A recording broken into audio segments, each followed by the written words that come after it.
the Temple of Speed. One of the most iconic and historic venues in motorsport. It's hosted countless thrilling moments in Formula One history, making it a cornerstone of the sport. Its fast, challenging layout has tested the limits of drivers and cars alike, while its passionate fans make it one of the most celebrated circuits in the world.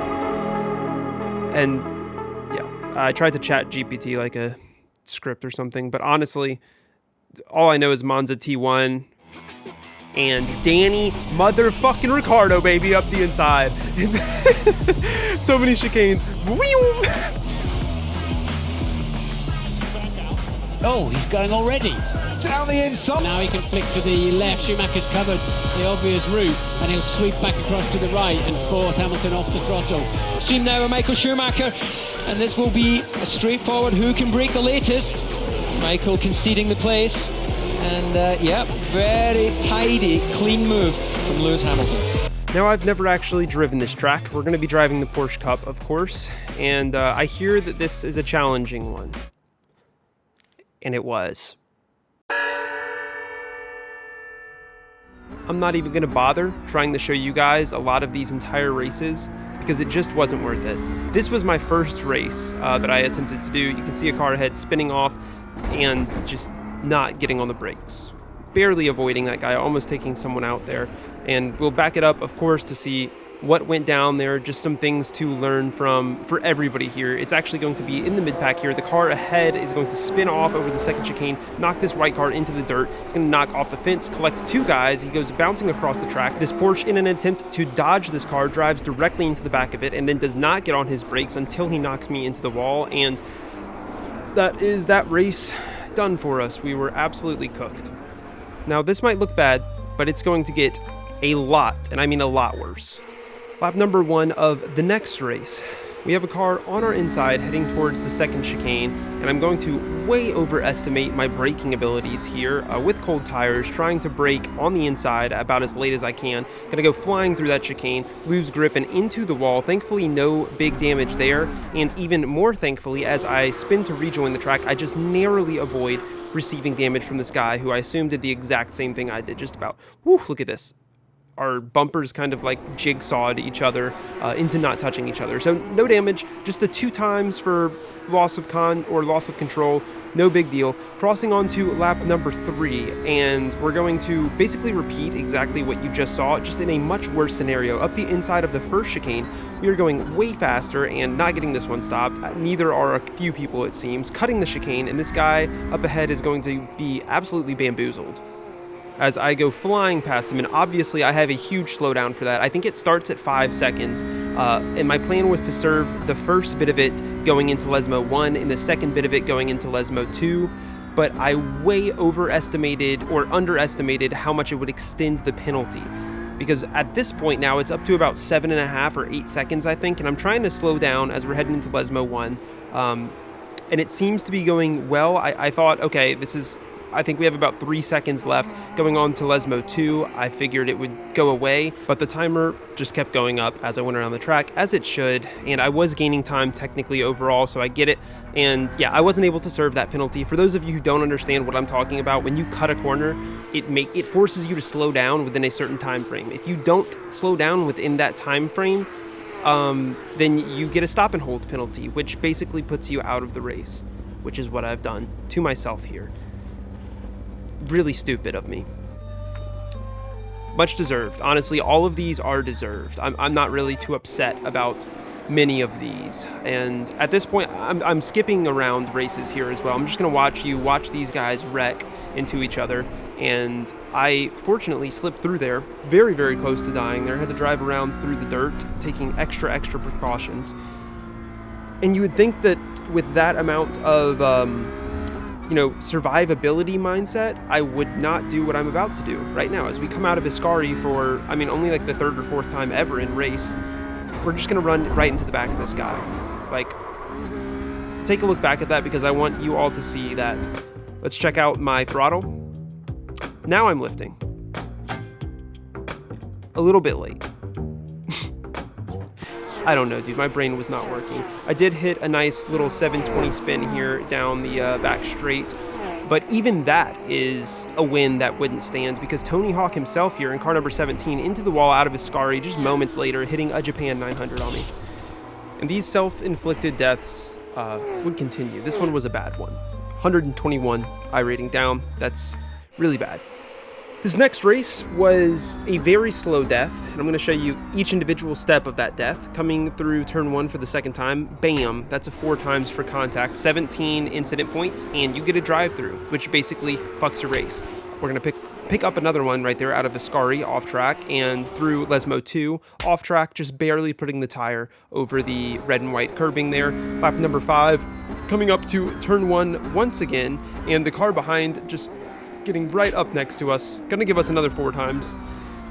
They're racking up really quickly through the second chicane, and this is the type of thing, like, that one was completely unpressured, like there was no reason for me to have done that, and those are the ones that bite you the worst. Same corner later on in the race, and we're getting another off track on the exit of the curb. Same corner as earlier, Lesmo 2, basically driving just right over that as we did before. Final lap, we have kept it underneath. I mean, we have like 3 more corners to go. We almost did it without a drive-through. And fuck, man, this I swear, I broke early for that corner. The car ahead of him was spinning, who is Kyle. So I think he slowed down for that, but he just way overslowed for that. That's a drive-through on the final lap, which is the worst time to get a drive-through because you can't actually serve it. So you get a 45-second penalty on top of. It's cooked. It's cooked. I'm at 5,000 iRating. I've lost almost 400 iRating. It's so bad. Or at least it was bad up till this point. If you have enjoyed watching me suffer, don't worry.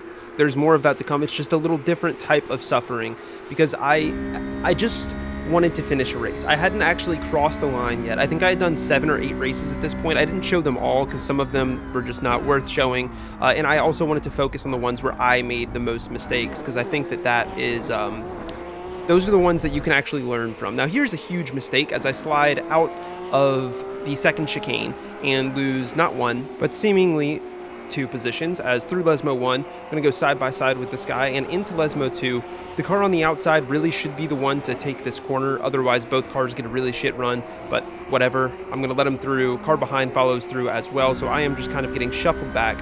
I'm into P9. I think I started this race in P5 or P6, but I want to finish a race. I think that it is immensely important to me. Lap number 9, we've got this guy on our tail heading into turn 1, and from about 2 tenths, maybe 2.5 tenths behind, he is going to come flying up the inside, Danny Ricciardo, and in my attempt to let him pass safely, I'm going to drop half of a second to him on top of the time that I slowed down to let him through on the inside. So we are tumbling back.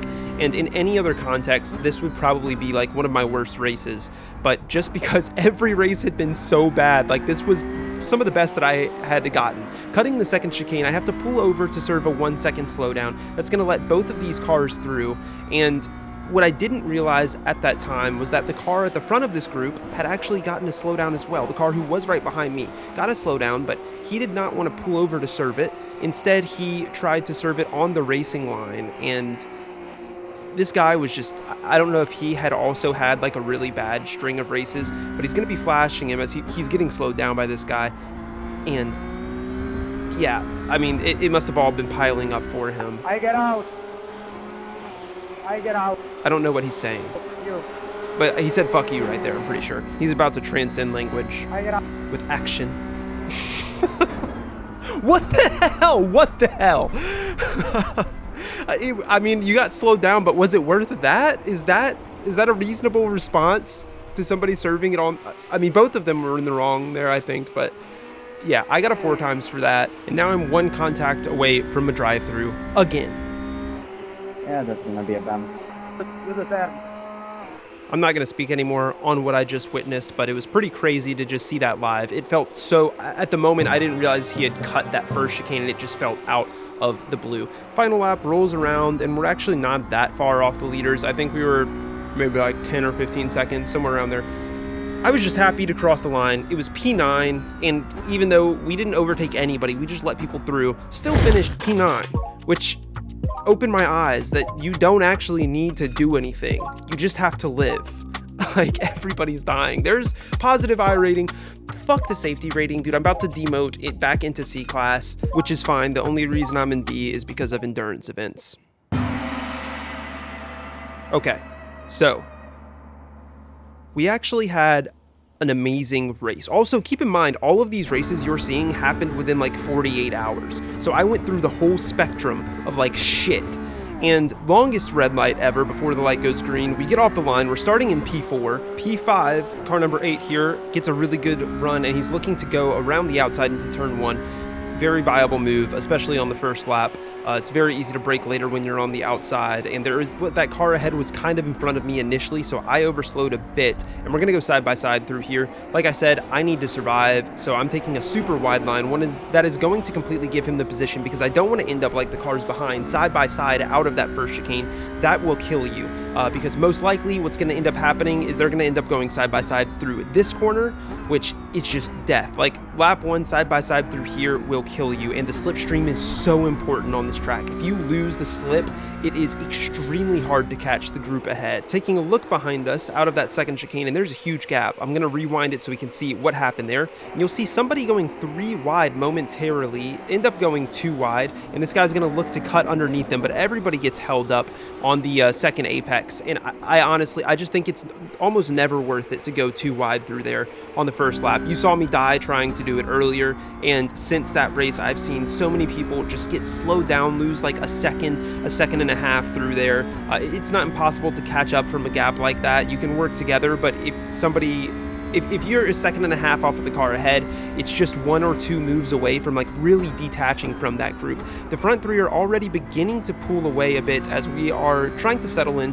to P5 here, following behind car number 8. And I just wanted to be as safe as I possibly could. We have a little bit of a gap forming behind, which is fantastic. The car ahead is still attached to the front 3, which is fantastic. If you're not in that lead group, you want the lead group to be as big as possible, because typically what I would see is the lead group would fight a lot. Usually people in the back of the lead group fighting for the lead or fighting for P2, just fighting when they really didn't need to. And once that group died down to about 2 people, those 2 guys would just try and work together until the final couple of laps. You can see the car in P2 actually pushing P1 to try and avoid being overtaken by the car behind. He's going to move to the inside, pretty late move, but a move nonetheless, and it does kill the car's run. The car ahead of me brakes, I think, just too hard. There were so many times where, like, it's so tough, man. I don't know. It's so tough with big braking zones like that. Like, a little bit of difference between yourself and the car ahead, and you guys end up making contact. You can see that the car behind closed the gap from like 4 tenths or something, and actually finds himself alongside us heading into that second chicane, which is one of those corners that I've mentioned so many times is not somewhere I want to fight, not somewhere I want to go too wide. The cars ahead are pulling away. I'm on the outside for the chicane. Number 8 trying to take a defensive line, but he eventually opens it up enough to get the idea in car number 4's head to fucking fling it up the inside. No space is allowed for car number 8, who shipped off the track and collected. No! So looking back at that, this was a nothing to say. The car behind actually is the one who hits us, jetting across that second apex, sending us spinning off to the right. We have damage on the rear end, and we are falling all of the way down to, it looks like possibly we're in P14, but P15 is going to pass us through Lesmo 1, and I'm going to give up that position heading into Lesmo 2. Like I said earlier, the outside car is going to have a better run, so it's just smarter, I think, to back out and follow that guy through, use his slip. Granted, he drives into the dirt. Still a better run than if I were to just kind of hug the inside there. And you might be thinking, this doesn't look like it's going to be a very good race, Aiden, but I promise you it is. Largely to do with this guy behind us as well, Mati Kunial. It's probably not how you say his name, but he is in the back with us, and he's also he's around the same pace as us a lot of the time, I would say. So we're going to be able to actually work together for a lot of this race, heading towards Parabolica for the second time this race, up the inside. Bit of an aggressive move, as I did want to make sure that this move was going to stick. And 15 opens up there. He's actually going to go side by side with Mati. I'm opening up my corner to give 15 a run, potentially to hold Mati back, because at this moment in time, I wasn't thinking of Mati as somebody to work with, but more, I mean, somebody to race against.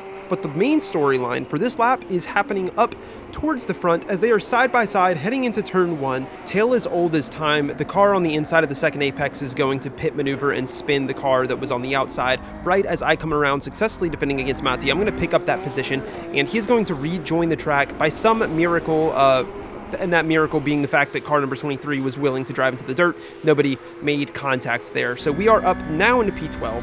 Starting to kind of feel our rhythm a bit. It does usually take a lap or two before your tires will cool down from a slide such as one that I had on this corner on the last lap, but we're going to pull up right behind Royd and Koch here in P11 and kind of use the fact now that we do have slipstream from this guy, so we don't have to push so hard and can allow our tires to cool down. So we would stay behind these guys. This is lap 4 as we cross the line. Potential for a gain for us as we head into turn 1 because looks like they're going to be too wide into turn 1, and you'll see just how much of a difference that makes in time as I'm going to pull right up onto these guys. Royden looking to go around the outside. Momentarily, I thought about following him through, but ultimately I think there was just a little bit too much risk there, and I don't want risk. I want as little risk as is humanly possible. Into the second chicane, and this is a place where, as the car following, you have to really be careful. So many times this week, like so many times I have seen contact, I have been given contact, I have given contact. So I'm going to be really careful not to replicate any of those mistakes through there.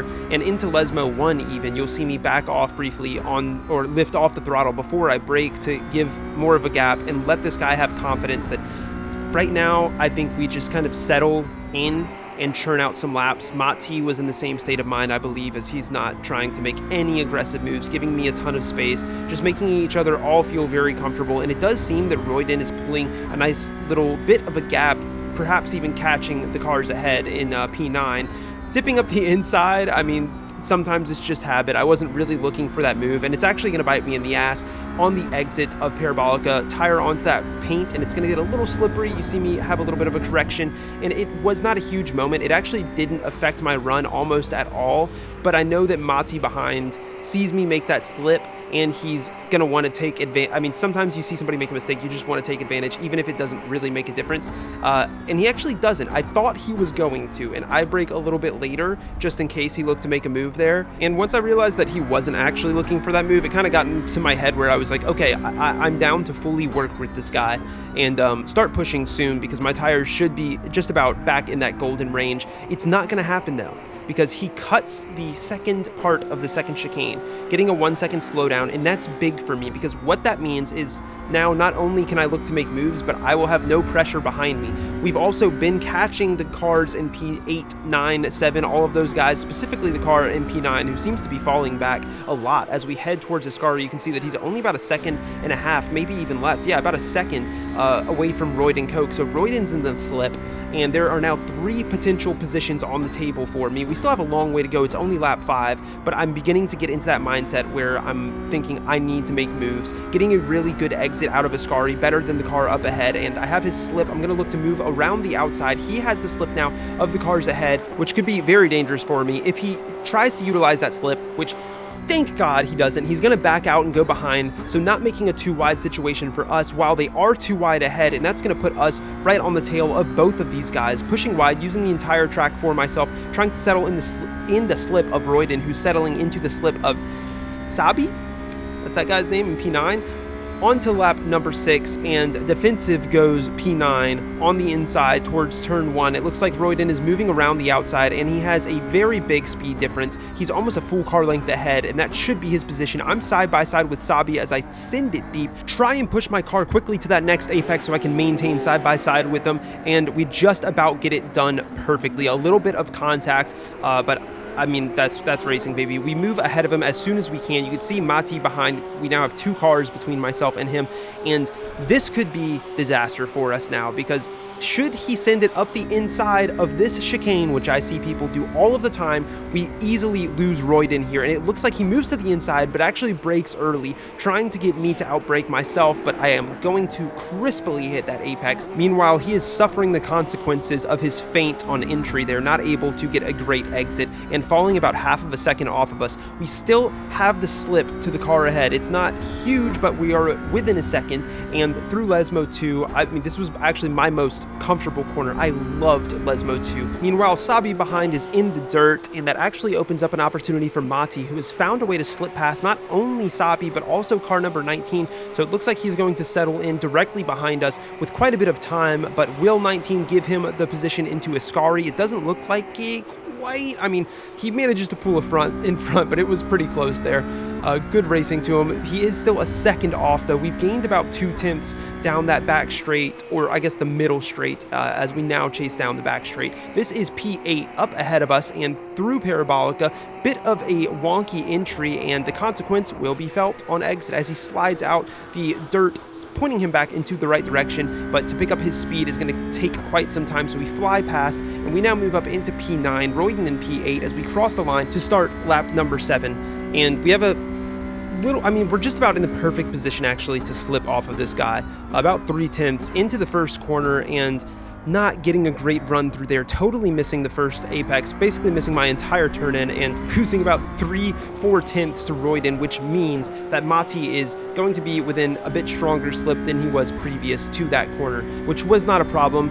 I was trusting Mati to kind of fight forward with me, and sometimes it's better to have somebody to push and work with, especially on a track like this. Now we're skipping ahead. This is Ascari on that same lap, and we're right on the tail of Royden. We could have looked to make a move into Parabolica, but it's not always a smart decision if there's not a car directly ahead to slip off of after you make that move, because then they just pass you back on the straight, which, for example, you'll see me flying past here, getting a little bit of help, as I believe he may have been lifting there to aid me in my passing, trying not to lose too much time, or at least that was his goal. But I'm actually going to have a terrible run, sending it very deep and having to slow down a lot at that second apex, losing us probably 2 or 3/10. Thankfully, he's not going to look to fire back with the move and instead is going to push, and Mati behind is going to do the same for him. So we'll go flying through the second chicane together in that same order, and we would continue in this order as it seemed both of these guys behind had put some trust in my pace. 2.3 seconds off of William ahead and Blas right ahead of them, and it seems like they're kind of only in a group of 2. They're pretty close to each other, which means most likely they're going to end up losing time. William, I believe, is a faster driver. His iRating number was higher, and behind, absolute tragedy for Royden as he just slides off to the side through Ascari, and Mati slips through, looking like as a group of 2 we might end up catching William and Blas, because they are now 1/10 apart from each other, and we've gained about a second on them in the last half of this lap. So swinging around Parabolica, that lap, or that gap continuing to close as we cross on for what will be lap number 9 out of 14. And you have to imagine that these guys have been seeing us catch in their delta like crazy. So somebody's got to make a move, and it's going to be William. Looking up the inside of turn 1, is Blas going to let that one go through? No, he is not. He's going to try and fight it side by side, and look at the gap close down, specifically to Blas, who actually ends up going deep, so William's able to take the racing line on that second apex, and he actually doesn't really lose any time to us, but we are now heavily in the slip of Blas, and by the time we come around Ascari that lap, we have gained time to both of them. We're now within half a second of Blas and under a second to William up ahead. William has no slip, so we have a huge advantage here. Mati is still on us behind. Looks like Royden and Lewis switching positions as well through Ascari. Not quite sure what happened there, but is Blas going to look for a move back? He's going to fire for it. And you see that, I mean, these guys are, I don't know how long these guys had been fighting for, but it's pretty obvious that there was some sort of beef that extended past just that first move we saw. Typically when you see somebody fire back a move immediately like that on the same lap, especially after they've been losing multiple seconds a lap to everybody else while fighting each other, there's a storyline here, but I'm sorry, we're not going to cover all of it. We're just going to see the end of it. As into the first corner on lap number 10, is Blas going to get that one stopped? Just about. Same thing though, he's going to let William take the racing line through there, and he's going to struggle on exit because of that entry that was so tight, making him, really having to whip that car around that second apex. Could we look for a move into the second chicane? We definitely could. Are we going to? I didn't want to lose William. I really did not want to lose William. So we're going to find space on the inside here, and side by side we go. Blas kind of forced back out there, as going side by side is a bit of a death sentence, or potentially could be, and Mati is going to take advantage of that as well up the inside of Lesmo 1, and he's going to make that move work. And these type of moves, I mean, into that second chicane, into Lesmo 1, these are not ones you would typically make unless there's a car directly ahead that you're worried about getting out of slip, which for both me and Mati, I think that was the case. Skipping forward to lap number 11, this is the lead group, so we're looking at P3, who we're on board with, and towards turn 1, it's about time, I suppose, for him to make a move because he's looking around the outside. He's got a huge run, trying to break late around the outside, but not going to make it work, smacking the leader and sending him through the escape road. You see the guy who missed that first braking zone. I mean, he just flew through it. The leader eventually gets on throttle and decides, you know what, I'm just going to have to try and serve this penalty as best I can because both of them have a penalty. Car number 4, who was in P2 going into turn 1, looks like he may now be falling into the lead just by virtue of these guys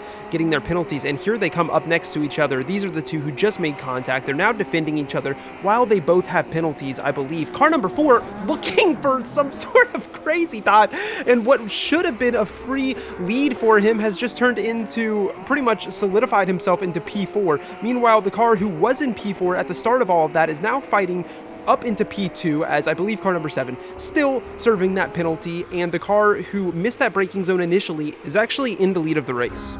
We'll get back to that. Meanwhile, catching up on where we are, we've kind of just been riding behind William, who is 3 seconds behind Juan in P5, so we're in P7 here. Big chillin', waiting for an opportunity for something to happen, and if it doesn't, then we may try and force something within the last lap or last 2 laps. Back to that fight at the front, and the guy finished serving his penalty. He's now in P2. The car behind him was that previous leader heading into T1, and I don't know what's going on here. Like, he like doesn't want to let him through or something.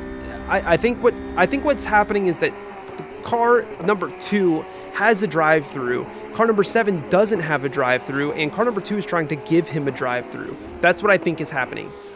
I don't know. They both drive off of Parabolica, though, as they miss their braking points, and this guy goes through, up into P2 for free, and then, sure enough, car number 2 is, I mean, he's going to have one last stab at killing car number 7, and then he's going to pull in to serve his drive-through. So as we come flying around moments later, we'll pick up that position from him, and that moves us up into P6. So William is now holding P5 from us, and we have a huge run. Look at the speed difference. Flying up behind him, actually lifting momentarily, and then he moves to the outside. Wasn't initially looking for a move here, and I'm not going to at all, actually. I'm just going to follow him through. That was an opportunity. Maybe a missed one, but I didn't want to make a move too early. So skipping ahead to crossing the line on lap number 13, front straight, and this is about the time where I want to make a move. The run is the same. We got a good run through Parabolica. We're using the slip, moving to the outside early, and Mati behind trying to find a way through, but he is actually going to end up settling behind and just navigating the situation, seeing what happens. Go pretty deep, and oh god, I hate watching it. We were so close to being clear of each other, but I think I just pushed a little bit too far. I do think maybe he turned in a bit too early, but the problem starts here. We have way too much space between us. I should have been closer to him going through there, and then it wouldn't have fainted him into thinking that he was totally clear there. Like, he thought that he was going to be clear because he was so... I should have been closer to him on entry, is essentially what I'm saying there. I kind of faked him into thinking that he had that corner when in reality I was pushing towards that second apex and ended up killing him. Now Mati is on our tail, and this is the penultimate lap, so this is basically prime time for him to make a move. Well, I guess prime time for him to make a move would actually be the front straight of the next lap, and car number 18, who's 2 cars behind us, actually cuts the first bit of that chicane, so dropping him off, and that is going to completely open the runway for Mati, as there is no longer any danger of him losing a position. There's nobody behind him for over a second, so he has a lot of room to play with. But like I just said, best place to make this move is turn 1. It's the longest straight. You have a huge advantage when you're the car behind going around Parabolica towards that first corner. And I'm going to mess up actually a Ascari, which could open up an opportunity for him to make a move into Parabolica, which I don't think would be smart, and I think he knows that. I don't know if he intentionally slowed down there or what, but he doesn't have a great run on us. He's actually pulling to the inside early, I think to lose slip, like to force himself into the air so that he doesn't have such a crazy run on us, and he can really focus on taking a good Parabolica, nailing his exit, and just trying to fly past us towards turn 1. We actually get a good exit, but we have to pull back onto the track to avoid an off track there, and that little tiny scrub of the tires is going to kill us as he goes flying past now onto the final lap, and he's on the outside, I'm on the inside. It would have to be some late braking for me, and I don't want to kill this guy. I don't want to kill myself. I'm lifting, and I'm just going to tuck in behind, play it safe, and create one of my favorite situations, which is a last lap shootout. Fuck it. Everything's on the table. I mean, you typically make the move work on lap 1, right? Which we're not, I mean, on turn 1, which we won't have another one of. But I'm still in his slipstream, and there are other opportunities on this track. It's all straights. You could try and make a move into Ascari, into the second chicane, which I am not anywhere close enough, so that one's off the table. But I did feel really strong through the Lesmos, so potentially getting a good run through there could open something up into Ascari, which was not a move that I like to make, but if it came down to it, and it's one that I had to make, I might do that. But honestly, sadly, my biggest hope is that he would just make a mistake and I would be gifted the position, which that last lap pressure can do. Sometimes somebody will drive a flawless race and just have somebody on their tail for the final lap and make a mistake that, I mean, sometimes ends their race. Barreling towards Ascari, I'm trying to put some pressure on him, trying to get right on his tail, and holy shit, I almost kill him. I get super close to hitting him, which is, I mean, yeah, that's you could say that that's a bad line by me, but what it ends up doing here, I think, is scaring him into lifting off the brake a little bit and creating a terrible run for him through Ascari, and the opportunity is all there. We get a huge run, pulling past him on the back straight towards Parabolica, final corner of the track. He's not going to side draft. He's instead going to look to get behind us. But as soon as he does that, we move to the inside, hella defensive, extremely defensive. We brake early to try and put him on our outside around the corner, but he does very well to get behind us, and we end up opening it up just enough to give him the idea, and I'm gonna give it to him. I'm living with myself. I'm gonna live with myself. It's just hold the foot down. There's nothing else you can do at this point. You just gotta pray that you're the first. Come on, baby, P5! We stole it. We stole it. If the line was a millimeter further, we would not have gotten it. Like, it was so close. It was the closest finish I've ever had. On the sheets, there is no difference in our time. It says we crossed the line at the same time, so it's down to the 10,000th or the 100,000th or whatever the fuck it is. Oh my God, P5. A good race. Just a good race, crossing the line at the exact same interval. Mati, shout out to you, man. Shout out to Monza and the 300 iRating that I've still lost, even though I just had 2 good races. We're about to get demoted. Who cares? It was so good. It was all worth it. Everything was worth it. If you guys enjoyed this, please check out my channel, the playlist in the description, and subscribe.